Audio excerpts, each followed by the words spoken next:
안녕하세요. 오늘은 저 뜨개질 할 거 하면서 뜨개질 처음 하시는 분들에 대해서 간단한 가이드?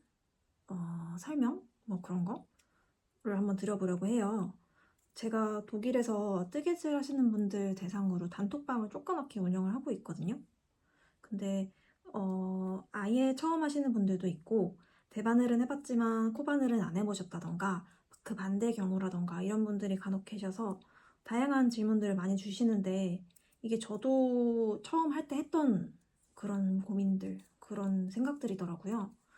그래서 한 번에 정리해서 올려놓으면 누군가한테는 도움이 되지 않을까 해서 찍게 됐습니다. 먼저 대바늘이랑 코바늘이랑 뭐가 다른지, 어떤 게 더 쉬운지, 특징은 어떻게 다른지 이런 질문들이 있었어요.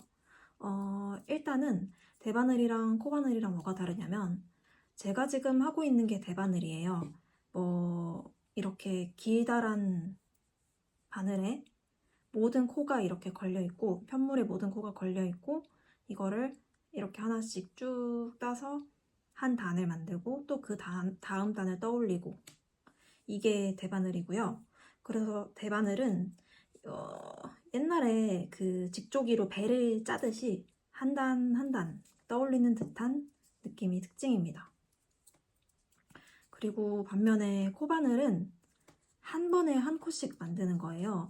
아무것도 없는 곳에서 만드는 느낌이라고 해야 되나? 약간 3D 프린트랑 느낌이 비슷해요. 왜 3D 프린트 펜 있잖아요. 그 펜으로 공중에서 없던 걸 막 만들어내잖아요. 그런 느낌이라고 할까요? 그래서 생각보다 처음 잡으실 때 어려워하시는 분들이 좀 계시는 것 같아요. 왜냐면 이제 바늘은 어떻게 잡아야 되는지, 힘은 어디에 줘야 하는지 이런 것들이 좀 너무 낯설다 보니까 그런 기법의 차이가 있고 나는 뜨개질로 옷을 만들고 싶어. 그러니까 흔히 생각하는 뭐 목도리 아니면 겨울 스웨터 그런 뭔가 보송보송하고 부드럽고 막 야들야들하고 아니면 막 엄청 폭신폭신하고 막 그런 느낌 나는 겨울 느낌 나는 것들은 사실 대바늘이 보통 많아요. 대바늘 하신 경우가 보통 많고 코바늘 같은 경우에는 뭘 많이 하냐면은 가방 아니면은 요새 많이 만드는 뭐 키링이나 아니면은 에어팟 케이스 뭐 그런 거 만들 수 있고 코바늘로도 의류를 만들 수 있기는 한데 조금 특성이 달라요. 왜 그러냐면 대바늘은 이렇게 좀 편물이 좀 얇고 부드럽다고 해야 될까요? 그런 느낌이 있고요. 코바늘은 어떠냐면 이게 제가 마감을 안 해서도 좀 지저분하긴 한데 이게 제가 비밀인데 아직 단청 무늬로 예쁜 거 만들려고 준비 중인 게 있거든요. 아직 마감이 안 돼 있어서 지저분하긴 한데 요거 이제 배색해서 단청 무늬로 옷 만들 거예요. 암튼 요렇게 보면은 뭔가 또 조직감이 더 있지 않나요? 이런데 뭉쳐있는 부분에 힘이 보이지 않나요? 물론 이것도 기법 따라, 실 따라, 그 다음에 본인 손의 모양 따라 다른데요. 대체로 코바늘이 좀 더 조직이 탄탄하고 그리고 같은 면적의 실이 많이 들어가요. 이거는 뭐 정말 케바케지만 근데 평균적으로 그래요. 그래서 코바늘은 보통 가방 뜨거나 뭐 예를 들면 여름에 예쁜 라탄백 이런 거 있잖아요. 그런 거 많이 뜨시는 경우가 대부분입니다. 그래서 처음에 뭐부터 뜰까요? 나는 뭐가 좋을까요? 하는 걸 물어보시는 분이 있으면 내가 대바늘을 하고 싶다? 코바늘을 하고 싶다? 요거 정도는 먼저 정하시는 게 좋을 것 같아요. 대바늘 할지 코바늘 할지 기본 기법 같은 거 보면서 결정해 보는 것도 좋을 것 같아요. 근데 저의 경험으로는 대바늘을 먼저 했었어요. 근데 그게 코바늘 이해하는데 좀 도움을 줬던 것 같기도 합니다. 근데 기본적으로 기법이 좀 다른 거여서 편물을 만들어내는 과정도 달라서 엄청나게 연관이 있진 않습니다. 결론적으로. 자, 그래서 저 대바늘 시작했어요. 저 코바늘 시작했어요. 뭐부터 뜰까요? 뭐부터 뜰 수 있나요? 제가 이 정도 뜨는데 뭐 정도 할 수 있나요? 이거는 진짜 다 케이스 바이 케이스지만 당연히 그렇지만 기본적으로 시작하기에 좋은 코스라고 할까요? 그런 거를 알려드리면 처음에 하실 때는 딱 봐도 기본적으로 생긴 작품이 좋아요. 누가 봐도 진짜 이거는 한 기법으로 계속 떠올렸다 하는 것들 있잖아요. 그런 것들이 좋아요. 막 배색이 막 여러 가지 색깔이 섞여 있거나 아니면은 막 무늬가 막 꽈배기 아시죠? 꽈배기 무늬가 있고 그 다음에 막 여기 중간중간에 막 비어있는 구멍이 뚫려 있는 게 있고 뭐 약간 뭉쳐있는 것 같은 모양도 있고 뭔가 막 기법이 많은 거 그런 거는 아무래도 처음 시작하기엔 무리가 많고요. 하다가 집어던지기 딱 좋습니다. 먼저 얘기를 하면은 가장 시작하기 쉬운 건 역시 목도리겠죠. 이제 겉뜨기랑 안뜨기를 뒤집어 가면서 한 면은 겉뜨기, 한 면은 안뜨기를 반복하는 메리아스 뜨기나 아니면은 양쪽 면 다 겉뜨기만 계속 반복하는 가터뜨기나 그렇게 해서 바늘을 어떻게 움직이는지 실을 내가 어떻게 잡고 있을지 그런 방법을 익히실 수 있고 사실 단순 방법이라 목도리는 되게 금방 익히실 거예요. 그러고 너무 커다란 목도리 있죠. 막 저희 막 190cm짜리, 2m짜리 막 그런 거. 그거 하면은 특히 처음에 하시면은 너무 오래 걸려서 중간에 지겨워서 그만두실 거예요. 그래서 막 초보자 하기 좋은 뿌띠 목도리 뭐 이런 도안들 많거든요. 그런 거로 시작하시길 추천드립니다. 그래서 목도리를 간단한 걸 하나 뜨시거나 스크런치 저희가 막 곱창머리끈이라고도 불렀던 그 스크런치가 똑같은 기법으로 쭉 반복한 다음에 안쪽에 고무줄만 집어넣어서 마감하면은 되게 금방 마무리를 하실 수 있거든요. 그래서 저 같은 경우에는 목도리도 너무 길다 아니면은 나는 여름에 시작했어요 하시는 분들은 스크런치를 추천드립니다. 그렇게 해서 평면 뜨기를 익히신 거거든요. 그렇게 되면 평면 기본 뜨기를 익히신 거고 그러고 나면 이제 양말이나 모자를 추천드립니다.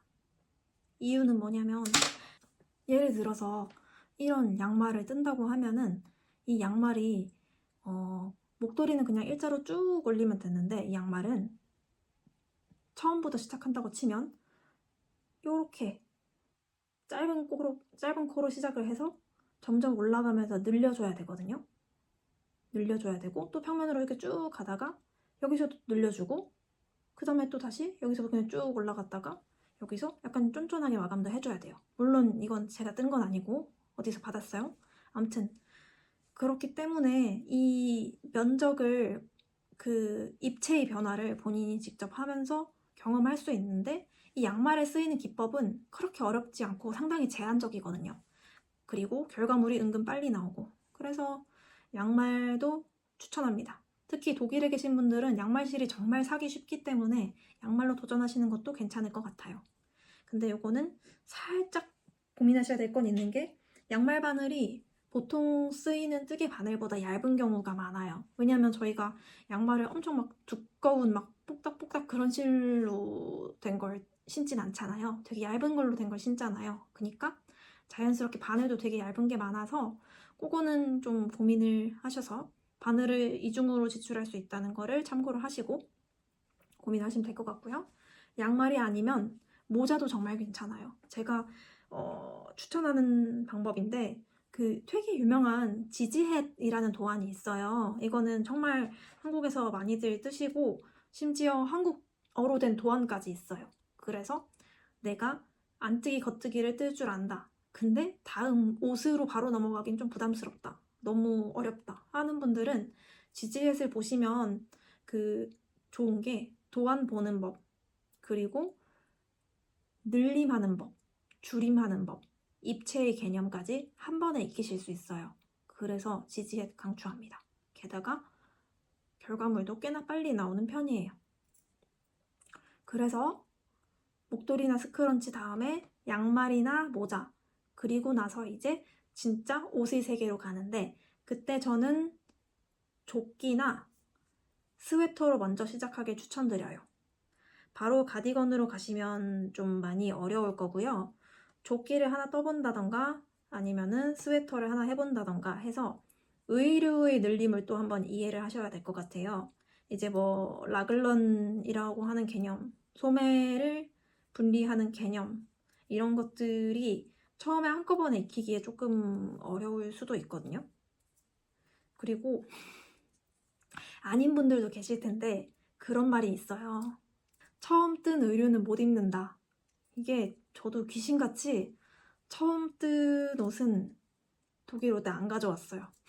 그리고 두 번째 뜬 거부터 다 가져왔어요. 아, 다는 아니고 두 번째 뜬 거부터 갖고 왔는데 아무튼 두 번째 뜬 거는 정말 필수템으로 꼭 입고 있어요. 그러고 보니까 저 오늘 출근할 때도 걸치고 갔어요. 그러네. 그래서 처음 뜨는 거는 마음대로 나오지 않을 확률이 높으니 너무 비싼 실 그리고 너무 많은 에너지를 들여서 하다가 다 풀어버리고 하다가 다 풀어버리고 이렇게 하지 마시고 완성의 의의를 두고 하시는 게 어떨까. 그러고 나면 이제 여러분은 뭐든지 다 뜨실 수 있는 사람이 되어 있으실 거예요. 그리고 코바늘. 코바늘은 제가 또 추천을 드리는 건 제일 처음에는 제일 만만한 게 이것도 코스터. 왜냐면 이것도 평면부터 시작해야 돼요. 코바늘을 처음에 뭐 가방이나 입체부터 시작하면 이 바늘을 쥐고 힘을 주는 것부터 어려우실 거예요. 그래서 제가 추천드리는 거는 원형이나 사각형 코스터를 통해서 매직링이라고 하거든요. 맨 처음에 코바늘을 시작하는 방법. 매직링이나 사슬뜨기로 처음에 어떻게 코를 만드는지 그리고 대본 보면서 어떻게 지라는 거 힘드네요. 유튜버들은 이거 어떻게 하냐?